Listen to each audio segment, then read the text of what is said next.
Thank you, Lord. Good morning, kanya tayo aming kakabsat. Thank you, ti oras yu. Kadetoy nga online Bible study tayo. So, I'm happy po para na ibahagi po sa atin ang precious gift ni Lord na kaloob niya sa aming mag-asawa. Meron na pong ading si Taya. Parang panaginip lang pero totoo na.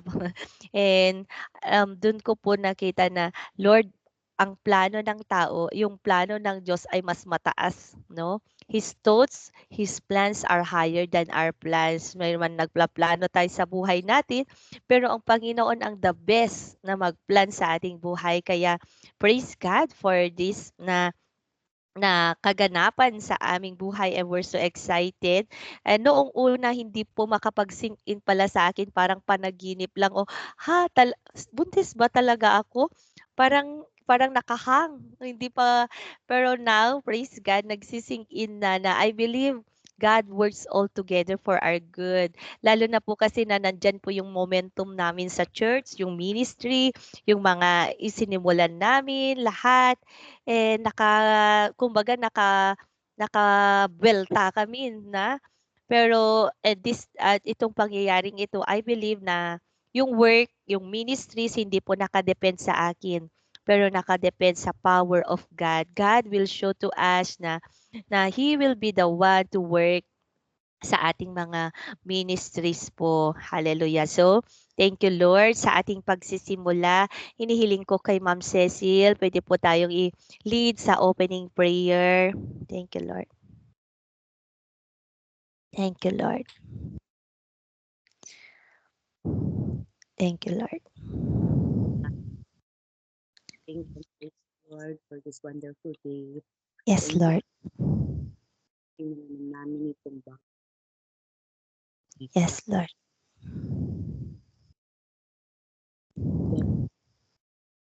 blessing na binibigay. Ganun, bless i-share ulit sa amin dito sa aming online Bible study, Lord God, para sa ganun Yes Lord. na mabuti. Yan po siya ng ganun ay may Yes Lord. iparating. Ganun din po sa amin na mag-aaral niya. Bigyan mo rin Yes kami Lord. intindihin namin at may-share po na aming mga mahal sa buhay ng pag-aaral. Thank you Lord. Hinihiling po namin na patawarin mo ang aming mga kasalanan. Yes Lord. Basta patawarin mo, Lord God, na maging po. Yes Lord. Lord God, na tumakan, patagitin pabaksil para kami. Lord God, na tulungan na kami. Yes Lord. Yes, Lord God, na kami pagkid ng daw. God, i-guide na kami. Yes Protektahan Lord. ang mga activity access ni Lord. Amin ang pagtrabakuan mi, dagiti estudyante. Yes Lord. Tulong tanto wisdom, dagiti estudyante, Lord God, nakasulat sa Yes Lord. Yes, Lord God, thank you very much, Lord God, that I'm Yes God. Amen. Amen. Thank you, Ma'am Cecil. Praise God. So, ngayong umaga, punta na po tayo sa ating topic. Nasa ikatlong aralin na po tayo, mga kapatid. So, share out. Ayan. Start sharing. Nakikita nyo na po ba yung screen ko, mga kapatid? Yung sa ikatlong aralin. Wait lang. Thank you, Lord. Wala po. Meron na po sa slideshow. Praise God. Ayan. Nakikita nyo na po? Pastora. Sige. Pastor. Praise God. So, ngayon po nasa ikatlong aralin na po tayo, mga kapatid. Ang pinagbulay-bulayan po natin dito about po sa ating kaligtasan. Paano tayo ba nga maliligtas? Kasi minsan po, no, kahit na po matagal na tayong Kristiyano, parang kung hindi po ma-establish po kasi yung foundation po natin kung bakit tayo naligtas, no?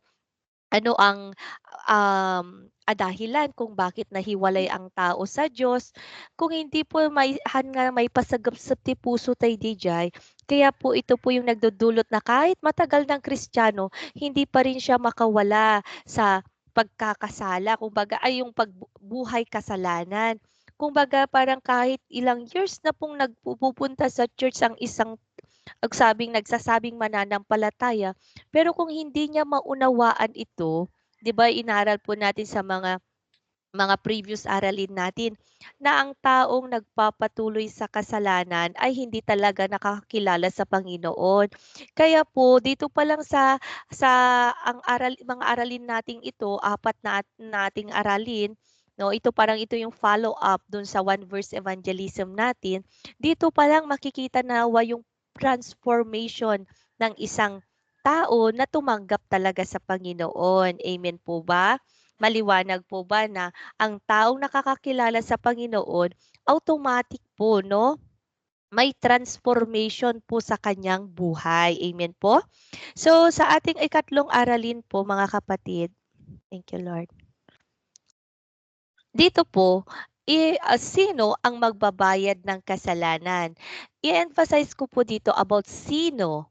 Kasi tayo po minsan, ang alam po natin parang tayo alam natin na si Jesus Christ yan, na namatay sa cross dahil sa ating mga kasalanan. Pero kung minsan nagtitiwala at isipin nga pa po natin sa ating buhay, nagtitiwala ba talaga tayo sa ginawa ni Kristo sa cross? Na dahil sa kanya lamang tayo ay napatawad sa ating kasalanan. Kasi kung minsan po mga kapatid, tayo po, no, parang ang alam natin tayo yung mag-earn ng salvation natin. Parang hindi na tayo katanggap-tanggap kay Lord. Wala akong ginawang mabuti. O kaya ang alam natin, magbigay ako ng ganito para pakinggan ni Lord ang aking panalangin. O, yung motibo ba natin, punta ako sa church para pakinggan ni Lord yung panalangin ko. 'Di ba po, perpekin ko ang simbang gabi para madinig ang wish ko. Parang we want to earn yung God's love para sa atin, and we want to earn God's forgiveness sa ating buhay. Kaya po ngayon pong umaga, pag-usapan natin po rin about religion versus relationship. Alam niyo po mga kapatid, tayo yung mga ginagawa-gawa na po natin, 'no, kung ito po ay mabigat sa ating kalooban, alam mo po yun, ginagawa mo lang yun, inutusan ka sa church, ito yung assignment mo. Sister Cecil, ikaw ang maggagawa ng magturo ng mga bata, Sunday school, o itong gawin mo. O kaya dahil kung tayo lang yung kapitbahay ng church, wala nang ibang maglilinis kundi tayo. Imbes sana na kagalakan natin maglingkod sa Diyos, nanpanay na ang ating mga reklamo o kaya pabigat na sa atin, hindi po natin nawaan yung kaligtasan natin. Kasi religion versus relationship, pag-aralan po natin po iyan kung ano po ang nais ng Diyos po sa ating buhay. Thank you, Lord. Thank you, Lord. Kuya Joffrey, iniling ko nga na basahin mo ito. Thank you, Lord. Hello. Sige na Kuya Joffrey. Baka nakamute ka, Kuya. Or si Ading Gail na lang kung sino naka-open cam dyan. Ay, open kwan dyan. Thank you, Lord. Thank you, Jesus. Ading Gail? Ay, baka nakamute kayo. Hindi kasi ako maka-exit. Sige, ako na lang. Ayaw ng sinuman na mamatay at magdusa ng walang katapusan sa impyerno. Sinikap ng marami na gumawa ng mabuti upang makabayad at maligtas sa walang hanggang kaparusahan. Dumadalo sila sa simbahan, nagngingili, nangungumpisal, nag-aabuloy, ngunit kahit isa man sa mga ito ay hindi nakapag-alis ng kasalanan. So, siyempre naman kung sabihin mo yung tao na gusto bang mapunta sa impyerno, wala po, no? Walang may gustong mamatay at magdusa. Pero po mga kapatid, wala nga pong may gusto, pero paano po yung kaya nga po tayo kung nagshi-share po tayo ay kaya po nandoon yung eagerness po natin na ibahagi yung salita ng Panginoon sa iba. Bakit? Alam natin na kung hindi sila tatanggap sa Panginoon, kung sila'y mamamatay at wala silang relasyon sa Diyos, ay matutungo sila sa impyerno. Kaya po pinanood natin last po na session po natin. Pero alam niyo po, marami pa ngayon ang hindi nakakakilala sa ating Panginoon na ang alam nila po na pupunta na po sila sa langit kapag lang yung mga gawin yung mga bagay-bagay na parang religious activities po, kagawian. At alam niyo pong nakakalungkot, ang mga nagsasabing born again Christian ay nagfo-fall na po dito. Dumadalo sila sa simbahan, dumadalo naman po talaga, no? Linggo-linggo. Pero nasaan po doon? Parang nagiging kagawian lang na basta nakapagsimba ako ngayong linggo, wala na.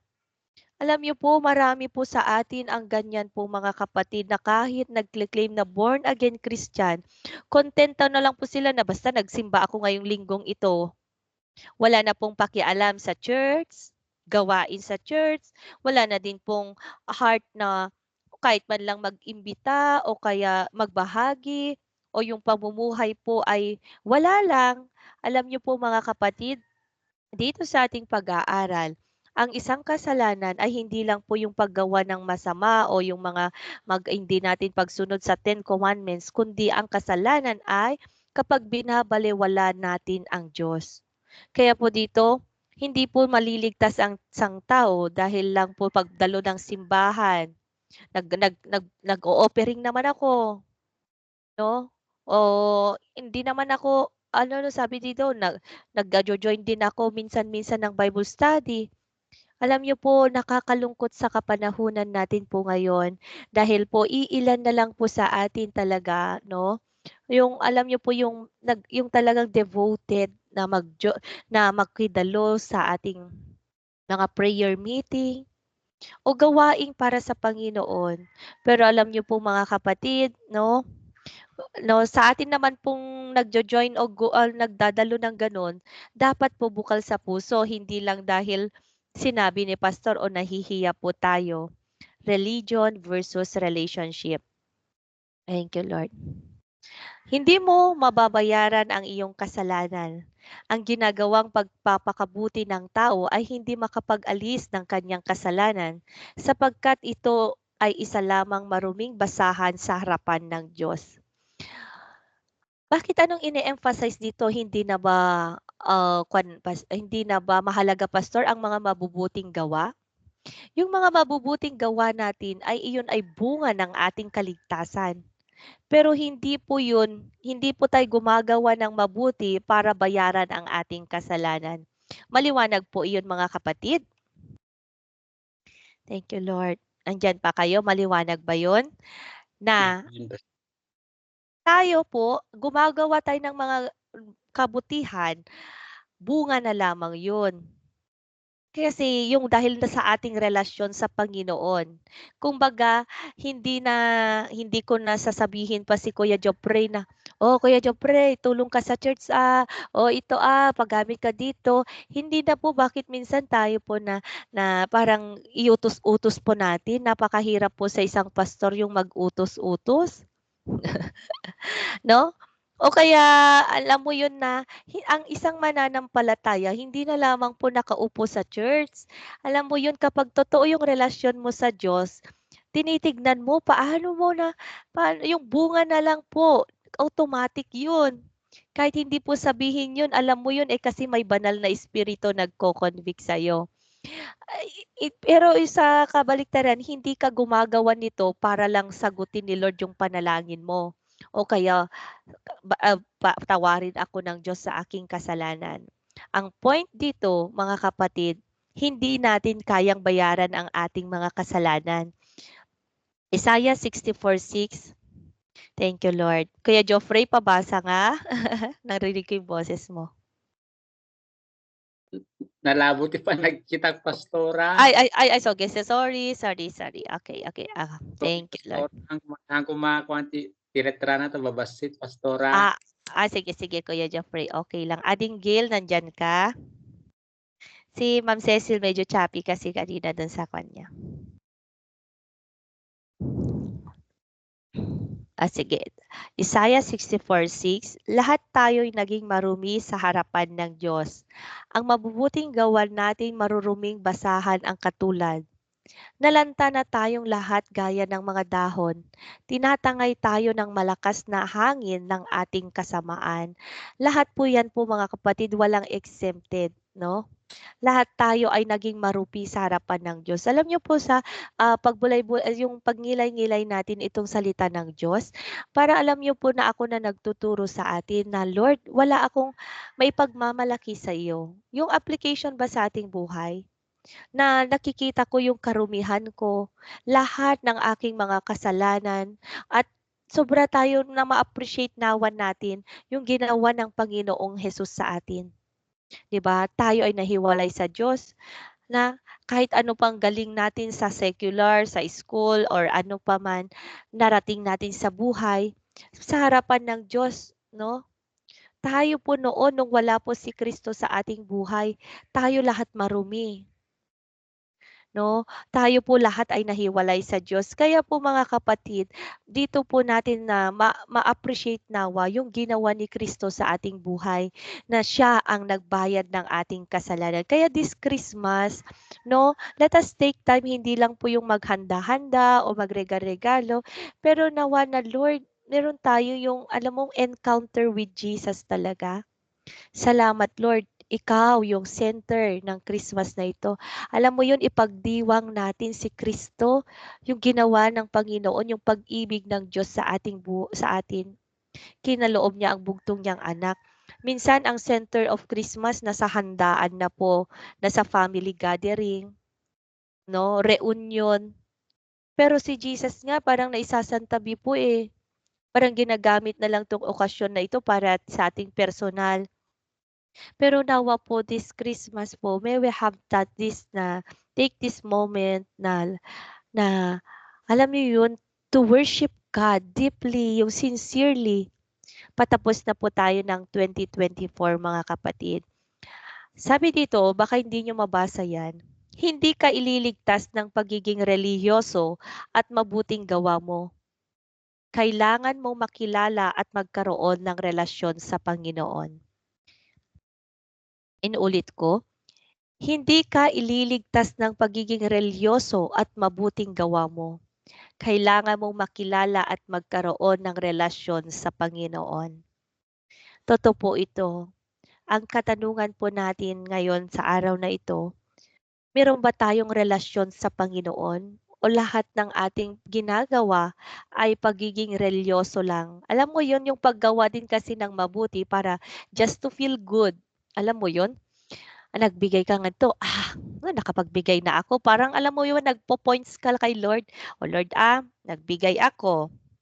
Nag-attend ako ng ganito. Parang ba nasa school ba tayo na nagre-credit lang tayo ng mga grado-grado natin kay Lord. Tapos o kaya magre-redeem ka ng points, di ba?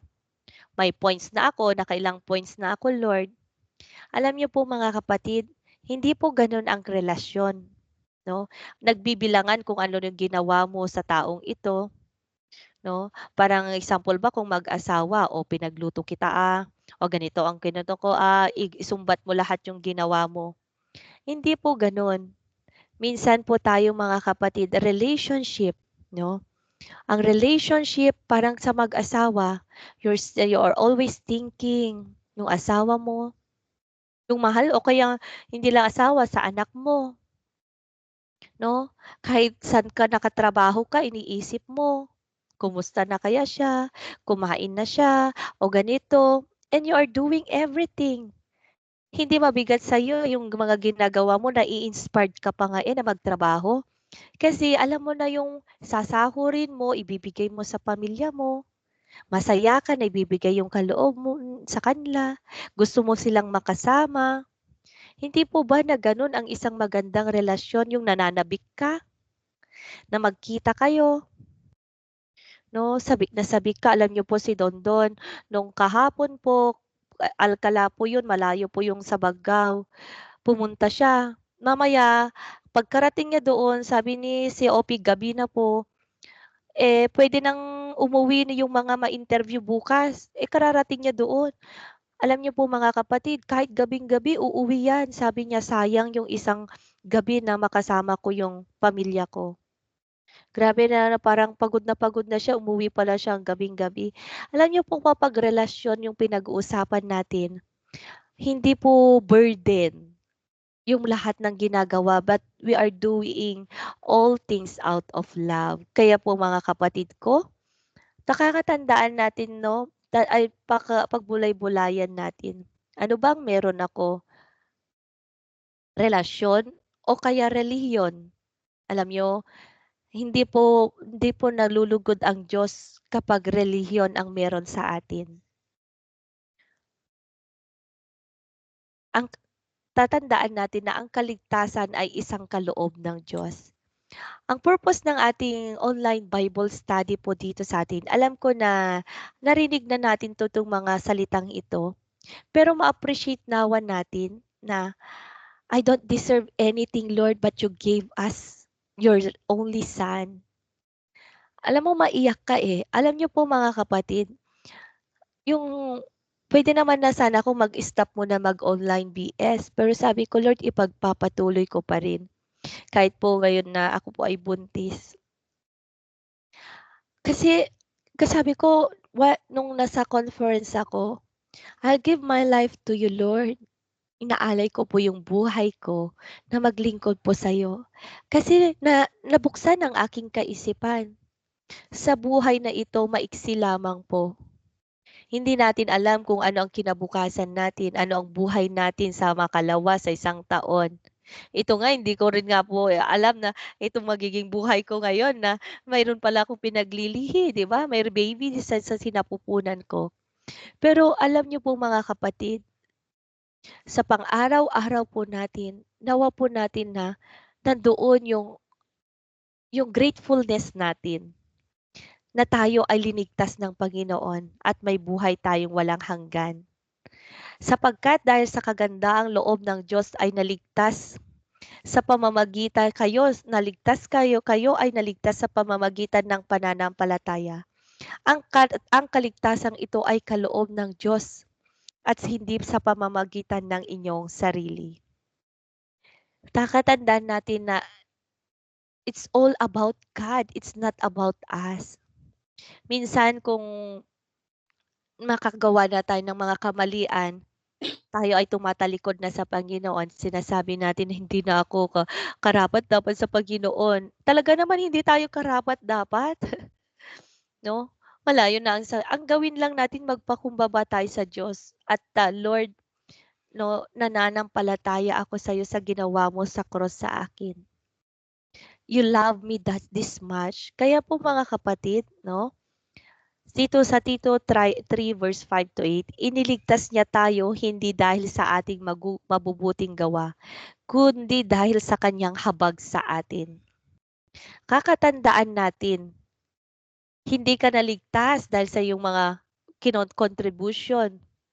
Alam niyo po dito lang na yung mabagong ating kaisipan na utang natin sa Panginoon.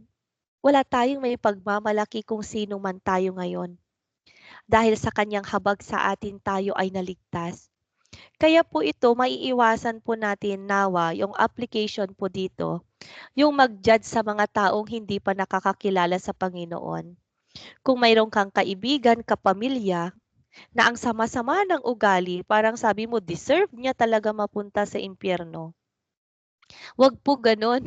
Dahil tayo po, parang minsan 'no, may nakagawang kamalian si pastor, ay todo ka na criticize, condemn, o kaya si sister sa church may nagawang kasalanan, ay parang ayaw mo nang magpatuloy. Kasi natisod ka na sa kanya. Kapatid. 'No, walang perpekto sa atin. Dapat tignan natin yung sarili natin. Tayo po ay hindi karapat-dapat, tayo po ay marumi, 'no? Tayo lahat ay nagkasala. Naligtas po tayo dahil sa habag ng Diyos sa atin, awa ng Diyos sa atin. Kaya po mga kapatid, anong gagawin natin sa mga kapatid nating nakagawa o gumagawa ng gano'n? Ipanalangin sila na sila po ay makakilala sa Panginoon. Bilang pastor po, siyempre yung mga nag-a-attend ng church, iba-iba pong ugali, iba-iba po lahat ng mga naririnig mo yung kanilang pamumuhay. Alam niyo po, wala po akong magawa eh. Lord, no, ang magawa ko lang ipanalangin po dahil nangangaral naman tayo ng salita ng Diyos. Wala naman akong magawa kung hindi sila sumunod. Wala naman akong magawa kung magpatuloy sila sa kasalanan. Dahil meron po tayong free will. It's your choice kung anong daan ka, pero no, wala akong magagawa. Ang panalangin ko na lamang po mga kapatid, no, na ang bawat isa ay makakilala sa Panginoon para makita ng bawat isa na tayo ay naligtas dahil sa habag ng Diyos sa atin. Ayaw niya tayong mapuntang impyerno. Ayaw ng Diyos na tayo ay magdusa mga kapatid. So, salamat sa Panginoon at least nariyan kayo. Si Kristo lamang ang tutubos sa sala. Wala nang iba. Kaya nga po, 'di ba yung awit natin, Jesus must be the center of it all. Siya dapat ang ating Panginoon sa ating buhay. Yung baka makalimutan po natin paano maliligtas ang isang tao, kailangan ng paghayag at pagsuko. Kung inihayag mo yung mga kasalanan, humingi ka ng tawad sa Diyos. Hindi po sapat yun kung walang pagsuko. Kailangang isuko natin ang buhay natin sa Panginoon. Kaya kapatid ko, no, wala nang iba. Yung alam niyo po dito sa ating lesson 3 nga rin, patapos na po tayo, last slide na lang po. Nawa po na yung buhay natin kay Kristo umiikot. Amen? Amen. Hindi sa trabaho mo na umiikot yung buhay mo. Paano pag nawala yung trabaho mo? Saan ang kaligtasan mo? Hindi umiikot yung buhay natin sa asawa natin.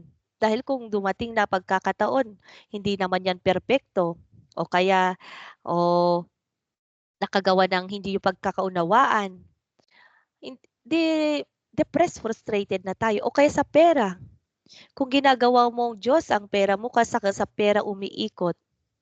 Alam niyo po mga kapatid, no, kung saan nga ba umiikot ang buhay natin ngayon.